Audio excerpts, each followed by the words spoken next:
Kodėl tiek daug moterų šiais laikais sako, kad joms nereikia vyro? Manau, dėl to, kad jos gali puikiai pačios susitvarkyti. Viską gali pačios pasidaryti. Jis tiesiog nori būti nepriklausomas. Jūs pritarėt, kad vyrai nereikalingi? Ne.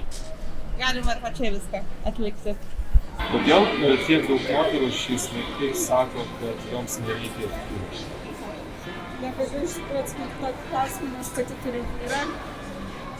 Ir man Bet reikia yra toks posakis.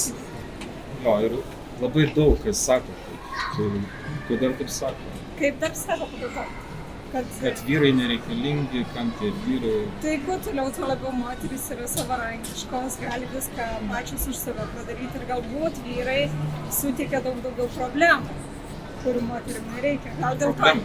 Nu, gal aš nežinau. Gal dabar moteris... Ne pliusų, ta prasme nepadeda, Sunku bet suteikia spėju, daugiau problemų. Aš tiesiog spėju. Kodėl tiek daug moterų šiais laikais sako, kad joms nereikia vyro? Nes labai daug blogų vyrų, būtent kurie blogai elgiasi. Tai visi blogi? Blogi vyrai tai atsiranda iš blogų tėvų, nes blogai išauklėjus, bet blogi vyrai, bet šitas, yra ir gerų. Tikrai yra ir gerų, galbūt taip ir moterų yra gerų ir blogų. Tau reikia vyro ar nereikia? Man nebūtina. Nebūtina? Nebūtina. Kodėl? Nes dabar tai man tikrai nereikia, o galbūt šeima tai norės, kur tai reikia. Šiuo metu nereikia? Šiuo metu tikrai nereikia. O kada planuoji šeimą? Nuo 20 Na, kada mąstai? Nuo 20 plius. Gal todėl, kad kai yra jos nepriklausomas ir jiems nereikia joms vyrų, dėl to savo tokios ir laika. Jeigu jos viską gali pasidaryti, kodėl tai ne? Bet jos negali susilaukti vaiko be vyro. Yra tam tikrų būdų ir be vyro.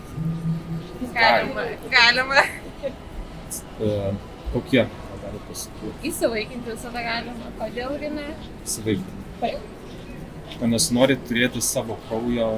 Na čia jau labiau priklauso nuo moters, ar jinai nori, jinai renkasi.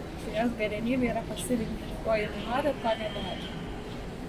Jeigu jinai nenori vyro, tai gali ir vaikų net nenorėti iš tikrųjų, jeigu tai pasirenka.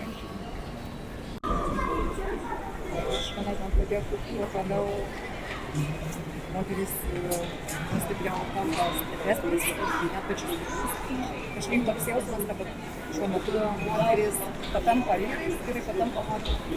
O kodėl? Moteris yra stipresnis. Savarankiškas.